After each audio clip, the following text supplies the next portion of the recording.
Welcome into the Paul Farrington Show. Paul, joined by Robert Ziggy Ziegler at the University of Virginia for a Week 11 reaction show. We have a Packers-Bears reaction up right now. We went live a little earlier today. We actually went live twice with the whole crew, me, Ziggy, Jack, and Zach, doing some preview stuff earlier in the morning, then hit Packers-Bears in the live. And we let Jack talk a little bit about his Steelers' big win over the Ravens. And now for the full reaction, you're going to get me and Ziggy today. And, you know, Ziggy said it, as long as Buffalo had Josh Allen under center, he was picking them to win this game over the Chiefs. And with 2:27 left on the clock, 4th and 2, Bills are up 23-21, ball on the Chiefs' 27-yard line. Josh Allen was scrambling around, couldn't find anyone, took off on his own, stumbled, rumbled into the end zone to put the Bills up 30-21 for good on the Chiefs and hand them their first loss of the year. And I thought Tony Romo was completely right, Ziggy, when he said, Kansas City, you can't back into beating the Chiefs. You have to take it from them. And they'll beat you if you give them the opportunity. Buffalo knows that probably better than anyone in the National Football League. I was still laughing when Brock Purdy got the ball back with 12 seconds today. I was thinking, oh my God, like, how the hell did the Chiefs win that game a few years ago? No, it's so ridiculous they did it. Yeah, it's unbelievable still. But Buffalo knows better than anyone. You have to put your foot down on the Chiefs, or else they're going to find a way. They've done it all year to everyone. What we went through, 5 or 6 games this year, just miraculous ending after miraculous ending. And today, you know, Sean McDermott went for the kill and he got it. And I was, you were teasing me earlier because I was making fun of Ziggy always following the numbers, and Ziggy's like, Paul would have kicked the field goal there. No, that situation, I go off feel. That situation, I'm going for the kill shot too. And credit to the Bills, man, because now they are 9-2. Kansas City's 9-1. I'm sure they'll meet again in January, and if their records are tied, Buffalo's going to get that game in Buffalo. And even though it didn't work out last year, that should be a big difference. Yeah, I mean, this was an all-around performance from the Bills. Putting up 30 on this Kansas City defense is not easy. And it's certainly not easy when in our preview show, we talked about how many weapons they had out this game. And like, yeah, you know, Khalil Shakir is a decent player. Amari Cooper, even though he wasn't 100%, is good. But as you said, this game came down to one player, really. And it was, you know, there was all the talk from like Romo and the rest about, oh, so long as Patrick Mahomes has the ball, you know, anything can happen. It can always be magical. But Josh Allen took care of business today. You know, this was a complete performance in the Bills. They gained 100 more yards. They were a lot better in high leverage situations, like on third down. Josh Allen wasn't sacked once. They managed to get after Patrick Mahomes a couple of times in some big moments, which is hard to do. Sacking Patrick Mahomes remains one of the hardest things to do in the NFL. Maybe the only thing harder is sacking Josh Allen. This is just a great team performance from a Bills team that a lot of people, I think, have been questioning, right? You know, the best teams they've played, they got blown out by the Ravens. They lost to the Texans on the road. What can this team do? Beating the Chiefs at home, I think nobody can say they can't play with the best. Oh, yes. This was totally a statement. And I called them out in the preview show, too. When your biggest games of the year were at Houston and at Baltimore, and really they weren't. I mean, Houston was a close game, but Baltimore was an absolute blowout. I think that your legitimacy should be called into question a little bit. We all believe that as long as Josh Allen's there, the Bills are a very good football team. I don't think anyone's questioning that. But if you can't beat the top teams in your conference, then there's reason to have some doubt as to whether or not you could go on a deep run. And I believe it was the first time in 30 games that the Chiefs had allowed 28 points or more in a single game. I mean, we talk about how great the Chiefs defense has been. It's a pretty unbelievable stat to go over 2 years without allowing a team over 28 points. I mean, there are a couple defenses around the league, a couple fan bases who are probably begging. You know, imagine Bengals fans right now are like, please, God, under 30 points is a huge win for them. And yeah, you're right. Out of all the people in the NFL, you know, Patrick Mahomes can only be outdueled when he's on his A game. There's probably 3 guys, Lamar, Josh Allen, and Joe Burrow, who could outduel Mahomes on any given Sunday. And, you know, today, Josh Allen outdueled Mahomes. The Bills were ahead of Kansas City in basically every statistical category. It was a great day to be a Buffalo Bills fan. And the thing is, so obviously a great win. All Bills fans should be really happy. they now turn their attention to the January game. You know, when we talk about Kansas City, they want to get home field advantage, and then it's going to be, all right, we've done this 4 times in a row in the regular season. We've beaten the Chiefs, but we can't beat them in the playoffs. And this is a discussion for another day, but we've seen this story before. So as happy as Bills fans are, I don't even know, Chiefs fans are probably disappointed, but at some point, you know, you have to lose at some point. You weren't going undefeated this season. And this was the game that you're probably going to lose, and you deserve to lose this one. They probably should have lost a couple other games, but they have the championship mindset. They're never out, as Romo and Nance made very clear. They're never out of any game. And, you know, eventually they were going to lose.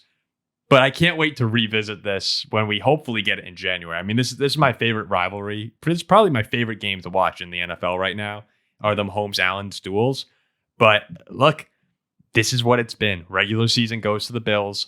Postseason goes to the Chiefs. Kansas City just finds a way to be a little sharper to get that one big play in the playoffs. And Buffalo, for whatever reason, is unable to do so. So kind of it's a par for the course here as far as the Bills-Chiefs matchups go. But I can't wait. I really hope we see another one because this is just as good as it gets. Yeah, and as you talk about looking forward to playoff seeding and home field supremacy, the next couple of weeks are totally different for these teams. Right, the Chiefs' next 3 games, they go to Carolina, they host the Raiders, and they host the Chargers. The Bills' next 3 games, they host the 49ers, they go to LA to play the Rams, and they go to Detroit. So Chiefs fans, I don't think should be very worried about the 1 seed. I think this Bills team is good. I think the Chiefs have a decent chance of winning their next 3 and going to 12-1. I think it is highly improbable that the Bills beat the 49ers and the Lions in Detroit and the Rams in LA. I know the Rams in LA are sort of an odd one out there, but they're a good team. Their offense can play with anybody. Their defense sometimes gets big plays. So I'm still backing the Chiefs to get the 1 seed, to get that bye, to have the playoffs run through Arrowhead. It's going to be an uphill battle for the Bills for sure. They have to hope that the Steelers are somehow able to knock them off in Pittsburgh. That's really the only spot I see KC losing. Yeah, you know, though, what's kind of crazy here is if the Steelers are able to knock off the Chiefs in Pittsburgh's 8-2. Like, they're right there as well. I don't think any of us are expecting the Steelers to make a serious push for the 1 seed over the final couple of weeks. They still have, you know, they still go to Baltimore, they go to Philly, they go to Cincinnati. They got a bunch of AFC North matchups. Those are always tough games. But if Pittsburgh is able to, you know, squeak by with a few wins that maybe we're not expecting, that game against the Chiefs could potentially be, if the Chiefs drop a game that's unexpected, like when they lost to the Raiders last year. I mean, we're talking about a 3-team race right now for the 1 seed in the AFC. And there's a chance it would be pretty impressive if the Chiefs find a way to win the 1 seed while also losing both the games to their biggest competition. But that's kind of the path that we could be on, even if the Steelers are to get the win. I don't think me or you expects the Steelers to upset Kansas City in that game, but on Christmas Day, actually. But yeah, it's going to be a fun race to watch down the stretch here. And just the matchups you're going to get. Like, if we have, right now, if the playoffs were today, you get Steelers-Ravens in the first round of the playoffs. You'd get Bills-Broncos. I think the Bills would handle Denver pretty easily. We'll get to them in a second. We'll get to them in a second. Maybe I'm wrong here. But if you wind up getting Cincinnati to sneak in, I mean, man, the star power in these matchups are going to be unbelievable on the AFC side. And getting that bye is going to be really useful, because do you want to have the Chargers and that Harbaugh like toughness, Baltimore, or possibly the Bengals, or maybe a surging Broncos team? I mean, those are tough wild card matchups right now, especially if you're dealt Herbert, Lamar, or Joe Burrow. Like that 1 seed is critical, and if you're able to win it, it's a big advantage. I think this year more than others, given the quarterbacks you'd face. Yeah, and you can compare this to where things stand in like the NFC, right?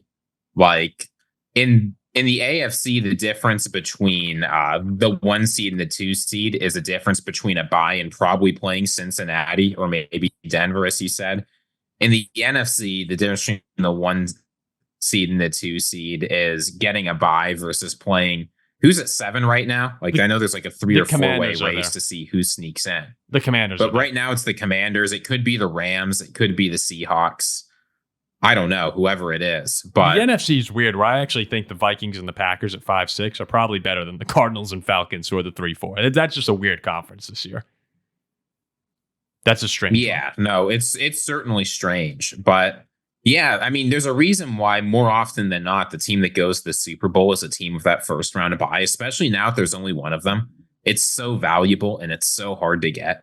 The difference, if you're Buffalo, between having to travel to Arrowhead and forcing the Chiefs to come. I know the Chiefs beat them in the playoffs in their building last year, but I'd much rather do that than have to go to Kansas City.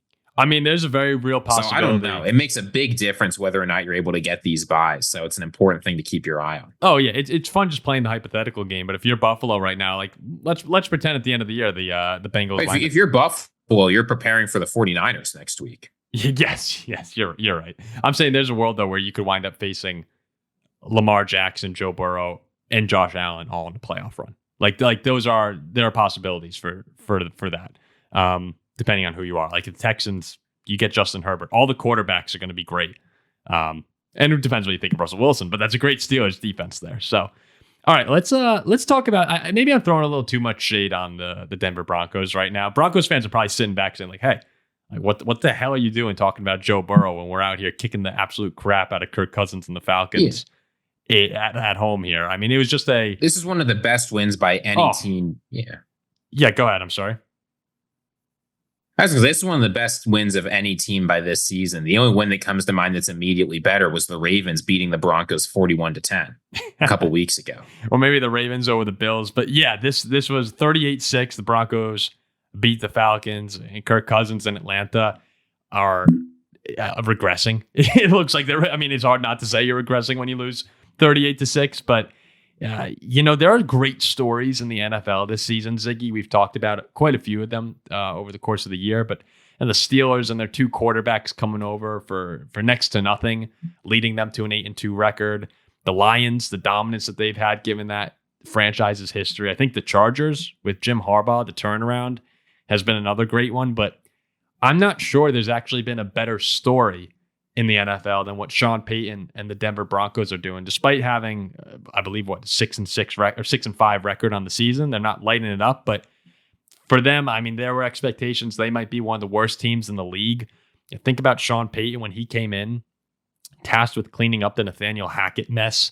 I mean, it wasn't really pretty a lot of times last season. They had that little stretch where Russ got hot and they were threatening the playoffs, but that kind of fell off towards the end of the year. And they wind up drafting Bo Nix, who a lot of people, including a few of us on this show at times, doubted. You were a fan of his, but I know I certainly had my doubts. Jack certainly had his doubts about Bo. He's a little bit older, lacked a little bit of arm strength. At Oregon, a lot of people credited the receivers that they had there last year or just the talent around him. And Sean Payton saw someone who fit his system. Now, I'm a believer in this, and sometimes it doesn't work out, but when you have your guy, I think you have to go get him. That's why I can't get too high or too mad on the Giants for drafting Daniel Jones. Like, they had their guy. They liked him. I mean, in hindsight, it's easy to say bad decision, but Sean Payton really liked Bo Nix. If you think that you have the guy, go for it. The Browns did it with Baker Mayfield, and maybe they regret letting him go here as he's playing really well in Tampa Bay. Yeah, maybe. Yes. In Tampa Bay, he's thriving. So when you have your guy, I'm not going to get mad at you if you go for him. And right now, Bo Nix is absolutely rewarding the Denver Broncos. 4 touchdowns, 307 yards, 145 rating today. I mean, he was unbelievable. I'm not sure how much of it you got to watch, but it was just a great game. Yeah, I was able to see the game. And, there's never been a rookie quarterback to throw for 4 touchdowns, no interceptions, 300 or more yards, and an 80% completion percentage or better. Like, he was lights out today. And, this wasn't doing it against the best defense in the NFL, but this Falcons team, it's not like this is some garbage football team, right? The Falcons have played a lot of good football. They're a division leader. So being able to step in a situation where... They're a division leader. Yeah, no, I mean, they're a division leader. I get that they're in like kind of a crummy division, but like this Falcons team has played plenty of good football. They've beaten some good football teams. We saw how they played Kansas City, right? Being able to step in and obliterate this team both on offense and on defense. I haven't doubted the Broncos defense this season, but to have this kind of performance on offense, you have to be thrilled. I think Bo has also been ascending for quite a few weeks now. I mean, the Panthers game, Chiefs game, Falcons game, over those 3 games, those are 3 of the last 4, he's gone for 9 touchdowns and 1 interception through the year. And the one in between there, the one that people are going to say, hey, don't forget about that game in Baltimore where Baltimore kind of ran away in the second half from Denver. That first half, Bo didn't play that poorly. I mean, they were moving the ball up and down the field. Things just went wrong. Yeah, he had an interception in that game, and the final score was bad. But if you watch that game through, especially in the first half, the Broncos were moving up and down the field. Just something would go wrong at the end. And they've cleaned it up over the past 2 weeks. They should have beat the Chiefs. I mean, that's the blocked field goals we're seeing to win games. I can't remember a time where we've had back-to-back weeks with blocked field goals to win football games. It's just unbelievable. And the 2 teams it happens for, the Chiefs and the Packers, against the Broncos, against the Bears. Very typical teams that would happen for, and teams that would happen to. But I think Bo Nix, I mean, Broncos fans are going crazy online. They should be. They're saying we got our franchise quarterback. And I love the overreactions as NFL fans where, and if next week Bo goes out there and lays an egg, you'll be, oh, all right, maybe we were a little too fast on Bo, but like you anoint people so quickly to be the savior of a franchise. The run that Broncos fans are on right now, even though you're 6-5, just enjoy the moment. I mean, I wouldn't declare him anything. I just say he's playing good football and we're having a lot of fun right now because this team, just a few weeks ago, everybody was looking at the Broncos going, I don't know. Like they're there, they're competing, but are they really there? I mean, this is the kind of game that makes you think they could be. Yeah, and the Broncos firmly control their own playoff destiny at this point. They're 6-5 in the AFC. Their next 3 games, they go to Las Vegas to play the Raiders. They host the Browns, and then they host the Colts. And then week 17, they get to go to Cincinnati and play the Bengals. So it's not going to be easy, right? The Bengals in particular, a team that's surging and want to catch up to them. But if the Bengals play like this, if Bo Nix isn't making mistakes, he's doing what Sean Payton wants, he's getting the ball where it's supposed to go, and you see the defense that holds the Falcon offense that, while it hasn't been perfect, it's still Kirk Cousins. It's still a lot of weapons. They've put up plenty of good games. I think this Broncos team at this point is more likely than not they make the playoffs. They're probably my favorite to make it in that last wild card spot in the AFC. They have 5 losses on the year. The first, week 1 was at Seattle, which they lost. Their other 4 losses, the Steelers, the Chargers, the Ravens, and the Chiefs. All 4 of them are the playoff teams in the AFC. Good losses. They're beating the teams that they should beat. And Atlanta is a playoff team as well right now. So I'm not saying that necessarily they should beat Atlanta at home. Like that's a game you want to win. And I think Broncos fans have to be as happy as any fan base right now because I don't believe you're ready yet to go on a deep playoff run. I don't think anyone, it'd be kind of crazy to say they are. But the foundation that they have with Sean Payton there and with the way Bo Nix is playing, I mean, it's all set up for them to be very competitive this year and in the near future, or in the very near future. So those 3 games, the Raiders, the Browns, and the Colts coming up, you kind of need those 3, though. If we're just going to start playing that schedule game, you kind of need those 3 because Chargers, Bengals, Chiefs to end it. I mean, those are the money makers. Like if you win with those ones, you're going to get in. But these are the games here you need to win. You need to beat the Raiders. You need to beat the Browns. You need to beat the Colts if you want to be a playoff team. Because I think Miami's coming up. Cincinnati, we'll see what happens tonight with the Chargers, but they're probably going to make a move at some point with Joe Burrow. You can never count him out. So those are the games you need. But Broncos fans, enjoy today because this is a hell of a win. And it's unbelievable. When you have a rookie quarterback who starts thriving, like that's a fun feeling as a fan base. And just enjoy it. Oh, yeah. And let's not forget, right? This Broncos team has $80 million in dead money this year. They're giving Russell Wilson like $55 million to play for the Steelers. This was supposed to be the reset year. We were like, okay, we're drafting our rookie quarterback. We're stepping back. We're taking it easy. We're finally sort of accepting that we're not a contender. And now you're like a frisky wild card team that's playing well enough to beat at least some decent teams, and in one case, blow them out. Yeah, I mean, I think the future's bright in Denver for sure. And I was a huge Broncos hater this offseason. I thought they wouldn't go anywhere. I'm pretty sure I predicted them to finish dead last in the AFC West. they've looked good this year. How fun would a Steelers-Broncos first round playoff matchup be? Oh, I mean, I think Steelers win that game, but if you have Russell Wilson playing against his old coach, especially with the way things ended there, that's just the storylines in the AFC playoffs are going to be so good this year. All right, let's move along here. We'll hit this one quickly because there's not too much to talk about, honestly. The Detroit Lions absolutely laid one on the Jacksonville Jaguars today, 52-6, 46-point loss, the largest in Jaguars history.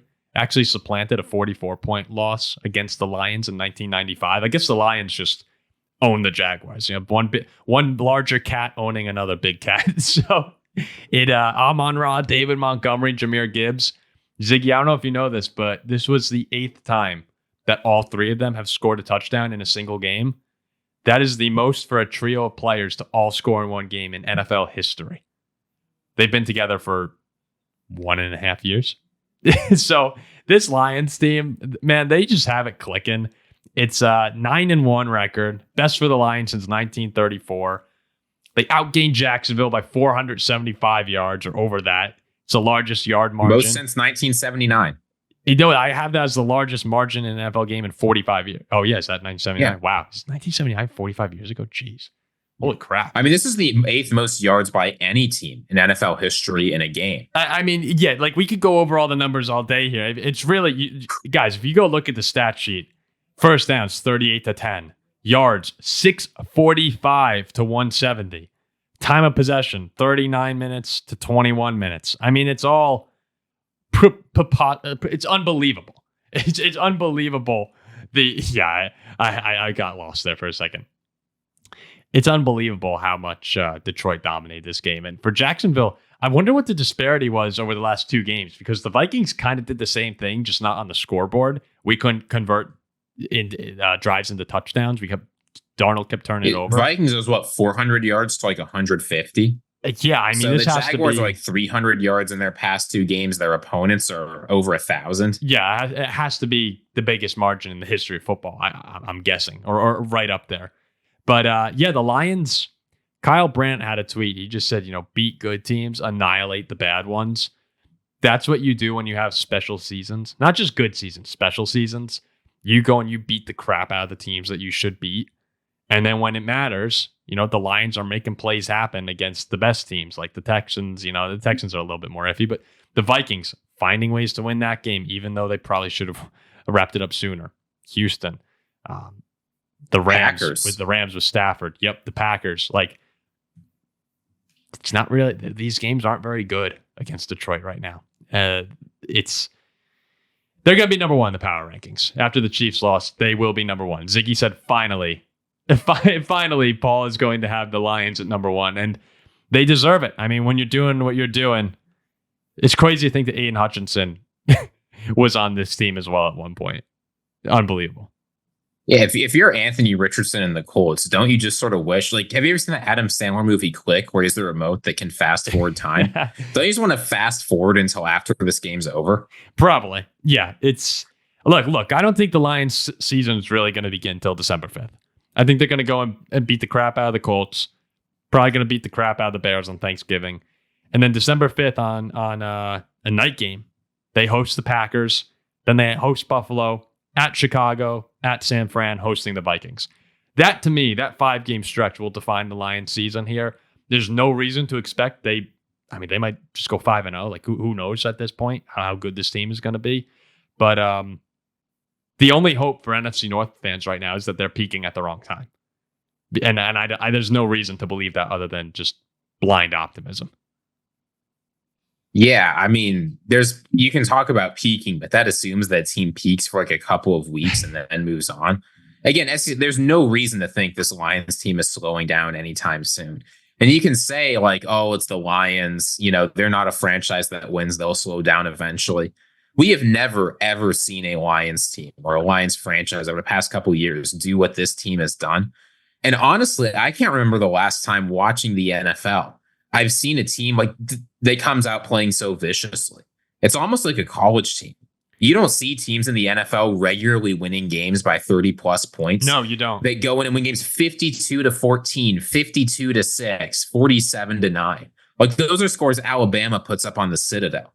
Those are not scores one NFL team puts up on another. That's Alabama so Mercer. I don't know, where do you stop? How are you not impressed by this team? Oh, yeah, everyone's impressed. Yeah, you have to be. It sucks that they're in the NFC North because I love watching them play. Like they're a fun team too. They got great personalities. They're a nightmare matchup for anybody right now. Jack was joking around saying he thinks the Steelers. Well, I don't know if Jack was joking, but he was saying the Steelers might give him the best matchup. There's like only a handful of teams in the league that wouldn't get bullied by them and lose. Like how many teams in the league you think aren't losing by double digits to the Lions in 7 games out of 10? Not that many. It's just a great team. You set the line for the Jaguars at -14, which is outrageous for an NFL line. And they covered in the first like quarter. It's not enough. They covered it in the first quarter. Like if they go to play Anthony Richardson and the Colts next week, do you set it at 20? I don't know. This team they defy what NFL teams do, and it's because of Dan Campbell, their character, the fact that this team is not satisfied until they've absolutely obliterated you and then reassembled the pieces and then obliterated you again. I don't know. I'll say this too. You could sit back and look at the Lions and you go, man, Jared Goff is actually still pretty young. Like Jahmyr Gibbs, young. David Montgomery, young. Penei Sewell, young. Amon-Ra St. Brown, young. Aiden Hutchinson, young. Brian Branch, it's a young team too. And it's a hungry team. But still, Lions fans, just enjoy this because you don't know what's going to happen year to year. Like sometimes you just have that magical year. I think the Lions are built better for future success, like consistent future success than most teams are. But you never know when you're going to have seasons like this. I mean, do you think 49ers fans thought they'd be 5-5 right now? Probably not. They thought they were going back to the Super Bowl, and now their playoff lives are in jeopardy. I mean, let's go over to the 49ers and the Seahawks.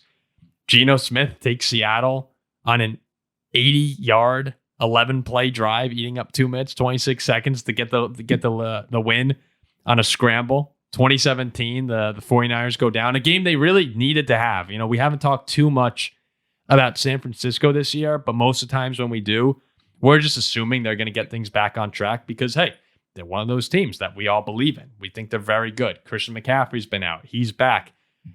They're 5-5. They go to Green Bay. They go to Buffalo over the next 2 games. I mean, those are 2 about as hard as it gets in this league. And I'm starting to look. I'm looking ahead here. The wild card teams, Washington, Green Bay, Minnesota. Green Bay and Minnesota are going to be hard to catch. I mean, you do go to Green Bay, so you can make up ground there. But I think the division against the Cardinals by far is the best bet. And when you compare schedules here, they're going to need things to go in their favor because the Cardinals have the much easier road to a playoff path than winning the NFC West right now. They're behind the Rams too. The Rams are starting to play good football. Where's your panic meter on San Francisco? My panic meter has been at a 2 or 3 for basically the whole season. I mean, I keep putting them in the top 5 of our power rankings because I keep believing in this team. And sure enough, I mean, you look at what Vegas thinks. They're still high on this team. They're traveling to Green Bay next week. They're 1-point dogs when really, so people think fair enough, I suppose. But at this point, as you talk about the scheduling, it sure seems like they should be able to slip into the playoffs. Right. I mean, the NFC West is stacked, but I'm still confident they can pull out ahead of the Seahawks and the Rams. But you have to start playing good football at some point, right? They need to beat the Cardinals. They need to win the division in order to get to the playoffs. 5-5, the only team I think they can really realistically jump is the Commanders at 7-4. That's a tough climb. So you need the Cardinals to start slipping up, which very well could happen, except for the fact that the Cardinals have an incredibly easy schedule. Besides playing you, they've got 2 games against Seattle and at Minnesota, but they've also got the Patriots and the Panthers on there. Things need to break. The fact that we're at week 10 and the 49ers need to be saying, boy, we need other things for other teams to start breaking our way. Sorry, week 11. We need things to start breaking our way. We need other teams to screw up just so we have a chance to get in and slip into the playoffs.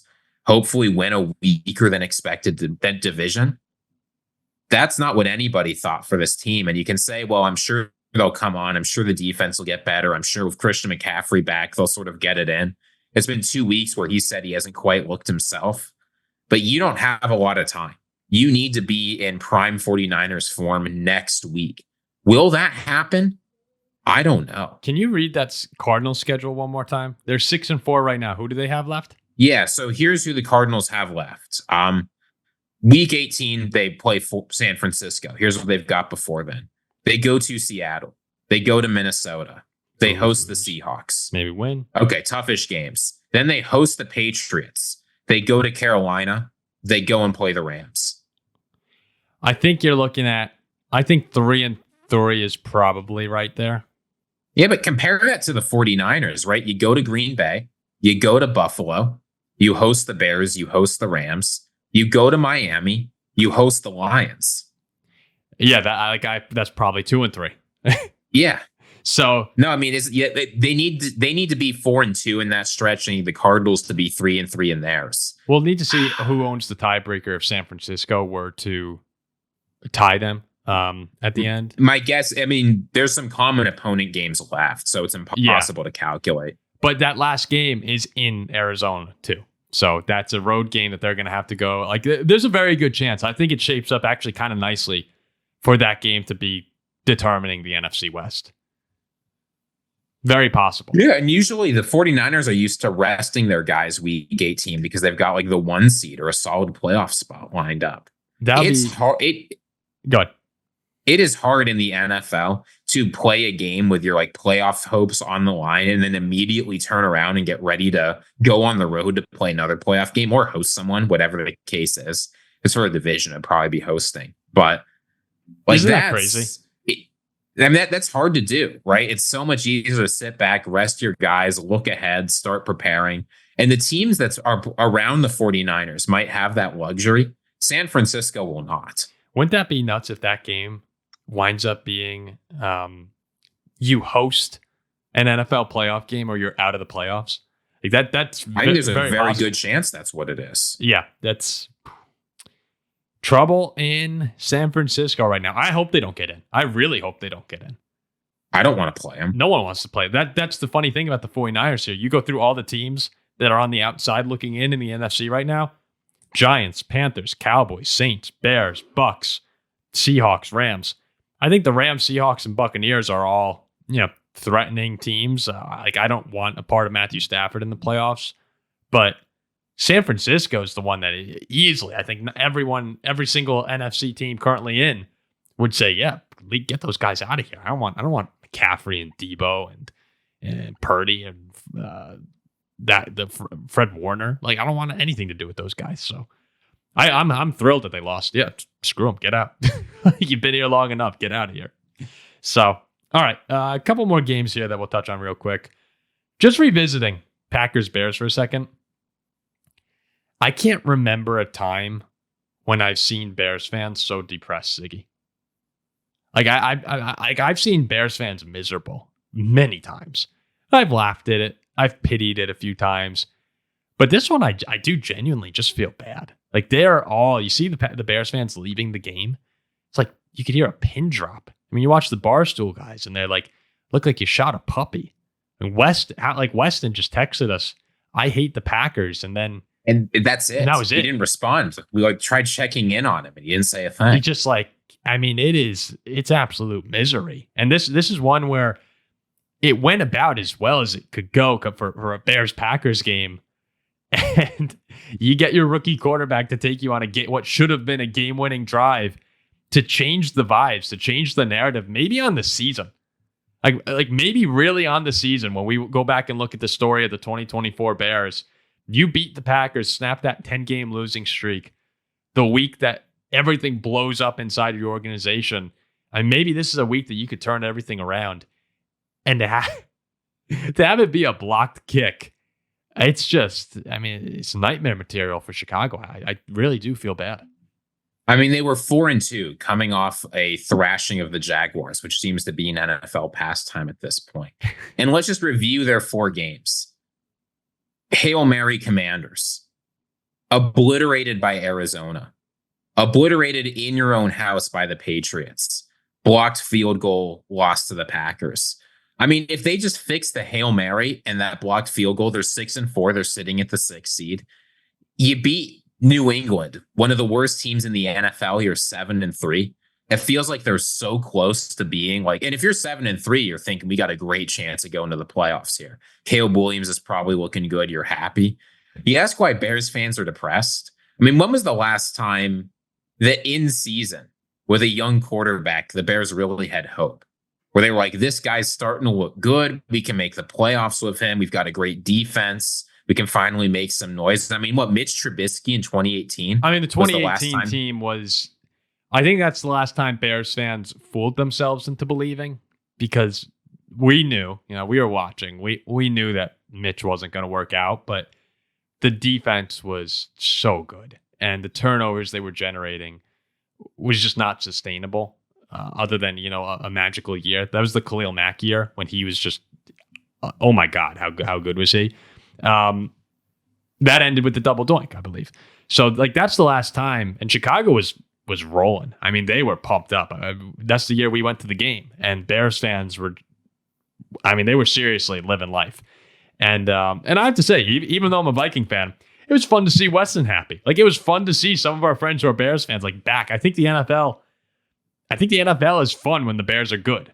Now you can't get too good, or else that's when there's a problem. No, the NFL's fun when the Bears are okay. Yeah. When your rivals are in the dumps, it's not fun to play them. You just feel bad when they cry all the time. I don't always feel bad. I mean, the Bears I'll feel a little bad for, but the Packers are bad, or the Saints are I have no remorse for the Saints. No, when they're bad all the time, like the Bears are. They're bad every year. I would love for the Saints. Yeah. But that's more of a me moral issue.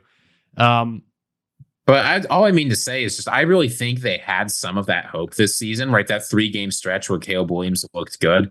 And to have that taken away from you when it's finally starting to turn around and you feel like you're exercising the demons.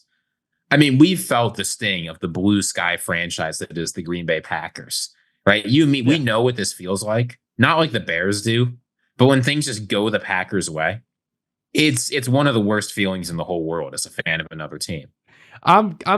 We can also say though, for Chicago, you also had today there were good moments to pick out.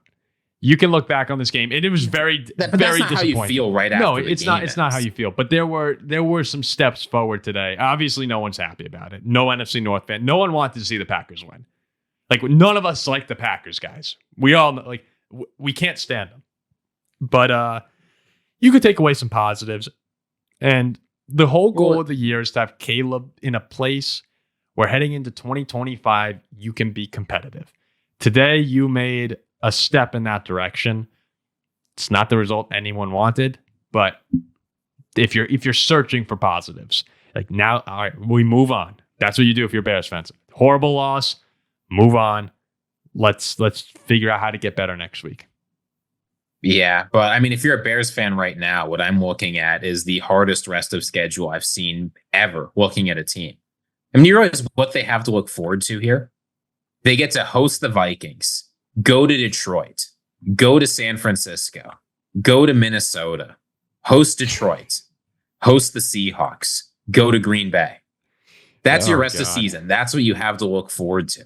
How many of those games are they going to win? You know what I see, Ziggy? I see opportunity for the Bears fans. You really are trying on optimistic, Paul, aren't you? I see an opportunity for them to go and beat up on some NFC North teams that have owned them for far too long in their eyes. And you have the chance to really make a statement if you're Caleb Williams over those 7 games. Have you ever considered consulting?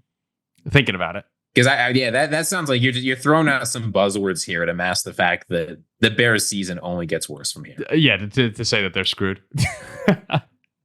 There's an opportunity to look slightly less bad and be slightly less miserable. Hey, I'll tell you, next week against the Vikings, this is one as a Vikings fan that I'm nervous for. We usually go into Chicago and lose this football game. I'm actually not expecting to win right now. Even though the Bears are reeling, it's a tough place to play. I mean, Chicago is always a great atmosphere. The defense is always tough, and they have a way of generating turnovers against us and shutting down the run game. I feel like whenever we play them, we run for like 40 yards, maybe, if we're lucky. And, they had a couple big plays today. They intercepted Jordan Love when that game, I really thought it could have got out of hand at 14-3. Even though 14-3 is a 2-score game, just with the feeling of that game, you go up 11 points. Yeah, at the time, Caleb is not really moving the ball that well. Like, I think it could have gotten a lot uglier. But in Chicago, they usually show up. And on the flip side of things for the Packers, we talked about it before the game. Massive win. Massive win to stay in the race for not only the wild card in good positioning, but actually for the division too. I mean, Detroit's a juggernaut, but you still play them again. And they have a couple tough games against the Vikings and the 49ers later on this season. So, you know what? If Green Bay wants to win the NFC North, you got to beat a couple of the teams you got to beat some of the NFC North teams. That's just how it goes with division football. And their opportunity lies ahead of them as well, just like it does for the Bears to end this season on a high note. I think Packers fans, though, the big concern is, hey, man, we need number 10 to start looking like number 10 from last year. And we haven't seen it yet this season. That interception could have proved costly. Now, they did go on the game-winning drive. I think that's a sign that all Packers fans, like, that was a drive they needed to see. But yeah, there are still some concerns about them moving the football. The defense was the problem today, but you got to get number 10 back to the way he looked the final half of last season. And I'm not sure we're going to get that. I mean, with the contract that Jordan Love has, you can't count on him having an elite defense and elite weapons around him forever. I'm not saying he has either of those now. I think the weapons are very good, but eventually that's going to catch up. Yeah, like you said, what this team runs through number 10. That just is what it is. When you hand a guy a huge contract and say you're a quarterback of the future, that's what it's going to be. So I don't know. We need to see more from them. I think that it's quite possible we will. Jordan Love last year, he looked terrible until he looked very, very good.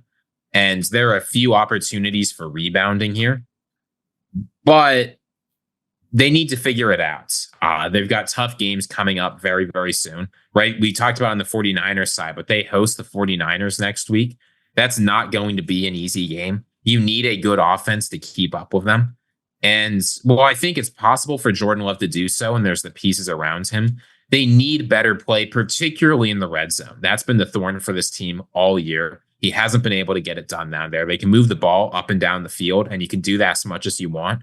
At a certain point, you got to put 7s and not 3s on the board. Yeah, a lot of people in the reaction show, the full reaction to the Packers-Bears game, were pointing out, and we know this, Chicago had, going into this game, the number 1 red zone defense in the NFL.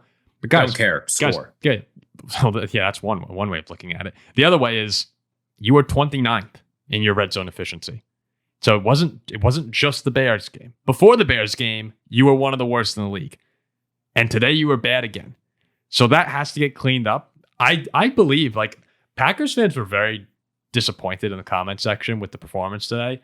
I think I've been more optimistic than most Green Bay fans on the win, like, by far. I mean, you saw us in the reaction show. I was like, guys, a win's a win. Like, I don't care. Move on. They didn't look very good, but they got the win against a tough team. Like, the Bears are better than the Jaguars. They're better than the Titans. They're better than the Raiders. Like, there are worse teams to look bad against than the Bears on the road. It's end of division opponent, but yeah, like I think anyone would agree it needs to get better to get to the ultimate goal.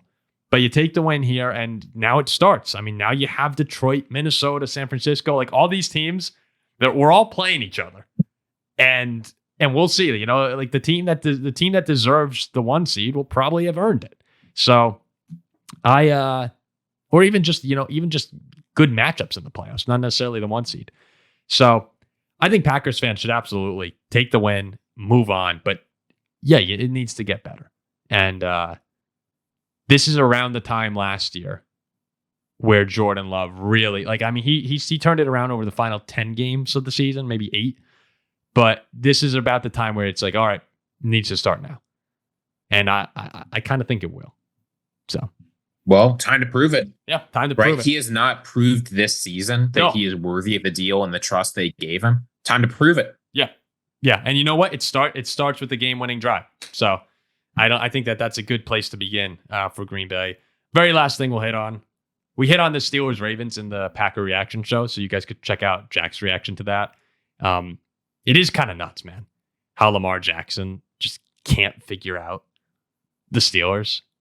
Like Mike Tomlin was calling him Mr. Jackson as a sign of respect. And Lamar just said, like, I don't know. He's like, I don't know why we can't figure this out. Terrell Austin just knows Lamar Jackson the way nobody else does. It looks like it's going well for them in the situation, and then all of a sudden, fumble or interception. Like the Steelers just have a way of making plays against them. And credit to Pittsburgh. Like I don't want to make it sound like it's not luck because they do it consistently. And they shut down Jaden Daniels last week for the most part compared to what other teams have done against him, except the Eagles, man. I mean, maybe they laid the blueprint out, but yeah. Pittsburgh has done the defense has stepped it up a level, even if you thought that was possible from what they've been the past few years. And they've put them in a great spot to contend for the 1 seed. I mean, like really, the Steelers control their destiny for the 1 seed right now. Like they would have the tiebreaker with Buffalo if they both won out, I believe, because of the Ravens matchup. So the Steelers, like it's there. It's all right there for them. They just have to go take it now. I don't think they're going to end up there, but who the hell am I to doubt? I didn't think they'd be 8-2 either. Yeah, they could, right? It's no longer crazy. And at this point, it feels like the division it's certainly theirs to lose. It's becoming harder and harder after this game to see how they lose it. I would say we're almost there for Steelers fans. Like you're looking at it, you like where you're at right now, but I don't think you're comfortable yet. Especially because you still have to go to Baltimore. They have a lot of tough games left on their schedule. I believe Baltimore's schedule is a little lighter too, right, than Pittsburgh over the next few weeks. So, yeah, but overall, Pittsburgh's is lighter because they still get the pleasure of playing the Browns twice. Yeah, so you're right there if you're Pittsburgh. Like a couple more wins and you're in a good situation. But Jack pointed out, I mean, they were one stop away from beating the Cowboys and a loss at the Colts from being 10-0. Like, yeah, they're a good football team. And I don't know if anyone will actually ever really believe in them this season because people are doubting Russell Wilson. They're doubting the offense. And you know what? Yeah. You probably can doubt the offense. Had a bad game. You can doubt the offense. When they have 2 wins with 18 points from their kicker, I mean, yeah, that probably won't beat Buffalo. It probably won't beat Kansas City, but beat Baltimore. I mean, beat Baltimore, and I think we all lump them in the same group. So I don't even know when it comes to the Steelers anymore. They're just a good football team, and they play ugly. They're not gonna, in general, let you up. But they did it against Dallas, or they did it against who was it? Just a couple days ago that they lit up. Whatever. So yeah, I don't know what to do with the Steelers anymore. I'm just gonna accept that they're a good team and move on. The last game that I actually wanted to talk about, though, was the Vikings and the Titans. We didn't mention them earlier today. The Vikings 23, Tennessee 13. That was a really good game from Minnesota. I mean, they were all over Will Levis, sacked him 5 times. Sam Darnold had a good game. He rebounded nicely from the Jacksonville performance. Justin Jefferson, only 81 yards, so a quiet day. It's crazy that Justin Jefferson, a quiet day is 81 yards for him. I mean, he's just amazing. You see 81 yards. It's like, what's wrong with you? Yeah, exactly. And overall, though, I mean, there was a couple big plays for like Tennessee had the 98-yard touchdown. But other than that, this Vikings defense, dude, has just been dominant for 2 straight weeks against the AFC South. And I like where we're at. Obviously, 8-2 is like the kind of record when you're having a special season. And it doesn't feel like that because of the way we've looked at times. But the Vikings defense has stepped it up a lot since the questionable performances against the Lions and the Rams. I mean, helps when you're playing the Jaguars and Titans. But I don't think anyone wants to face the Vikings come playoff time because the ceiling for them when Darnold's playing well is just a great defense and explosive offense. Yeah, I hear you on the defense, though. I'm not inclined to give tons of credit for beating up on the Titans. Sure, it's consistently one of the worst teams. The thing that impressed me, and that I'm maybe not impressed, the thing I'm relieved to see is we finally got Sam Darnold back this game.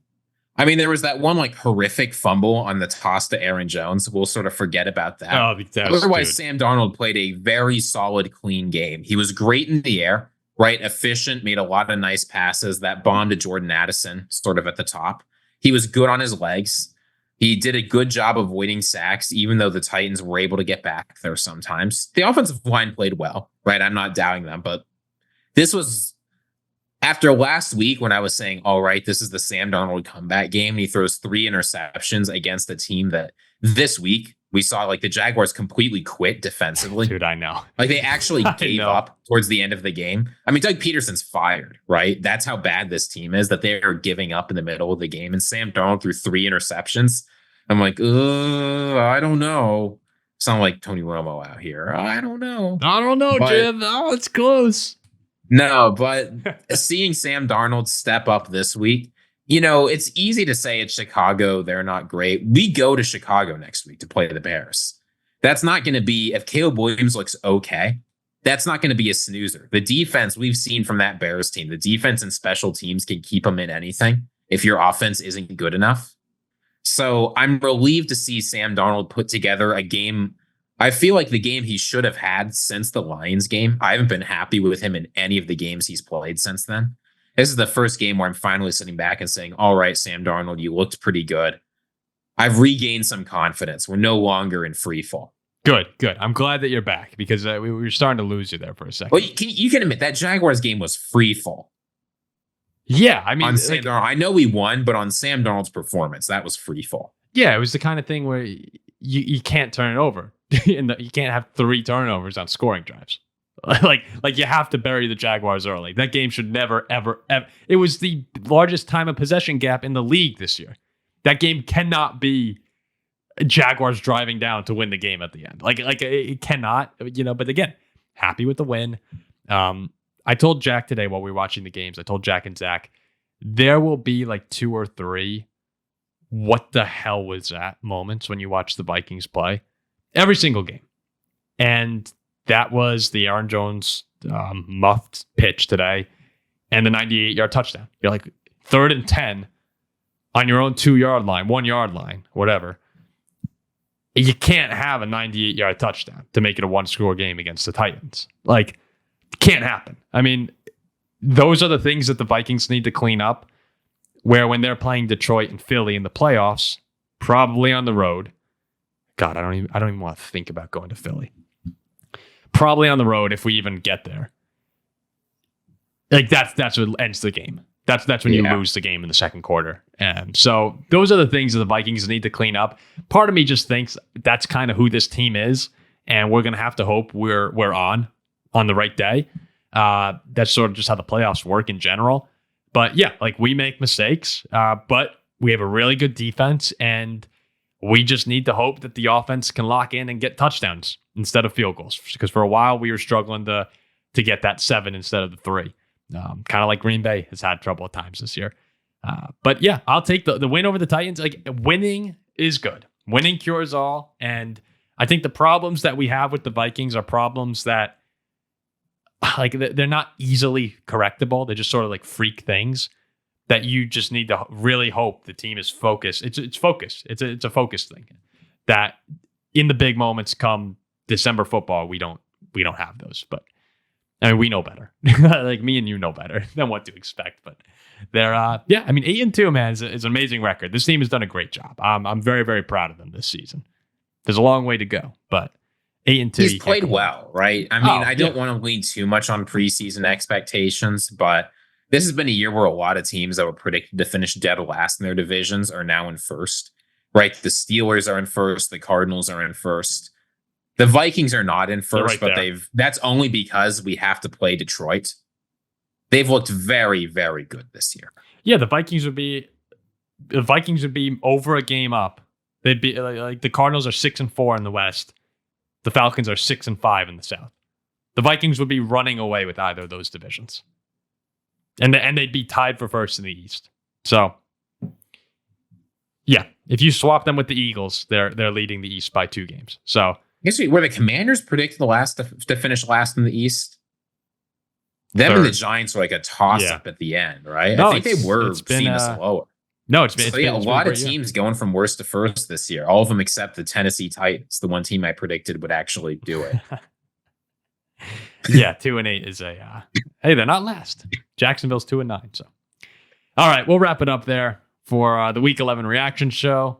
Ziggy and Paul, you could go ahead and check out the Packer Bear reaction as well, which we started to dive into more than just the Packers Bears game. So, if you want kind of an extended reaction, go ahead and check that out. You could see us being really upset following a Packers win with Jack. And if you made it to the end here and you're not subscribed, what are you doing? Oh, yeah. Clearly you like what we're doing here. You should just press the button. Yeah, if you've made it this I'm not trying far, to be aggressive or anything, but like, of course, if you can make it to the end of this video. Yeah, if you're here, after an hour or whatever this is, that the subscribe button would be. I mean a lot really to us. I know we just hit 15K. You won't get to take part in this milestone, but it's like, I think it was Mercury Road. It was one of our longtime viewers that said it. Right now, you still have a chance to be one of the first 20,000 subscribers to the Paul Farrington Show. I actually think it was our friend Vince Mallett. It was our friend. You have a chance to. You have a chance to get in. You know, Tony Soprano. You're from New Jersey, Paul. So if I can bring up the Tony Soprano here, please. He says it's good to get in on the ground floor or something.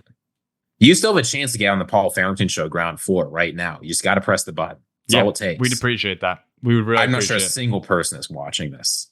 If you are watching this and you've seen The Sopranos, put your favorite Sopranos quote downstairs in the comments section. Yeah, I'm not sure how many people we have other than family who stick around. You have to be crazy to make it to the end of this, right? Because and still be listening after the nonsense I've been saying. All right, we will see you guys. I think power rankings we can do tomorrow because I don't really care about the Texans and the Cowboys. They have no spot in my top 10. Can you believe you're saying that? Week 11, Texans and Cowboys. Who cares, dude? Yeah, two of my division winners. I had the Cowboys as my. Well, no, they sucked even with Dak. So. Yeah, I had the Cowboys going to the Super Bowl, I think. What a season. Crazy year. We'll be back with power rankings later this week.